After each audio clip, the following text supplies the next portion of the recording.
Hi, I'm Dave with Moov Products. Today we're going to show you how to set up your Moov VSP to an external control system.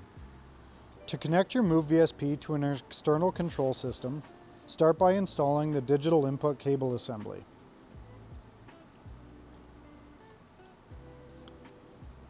When the white wire connects with the yellow COM wire, the pump will run at 100%.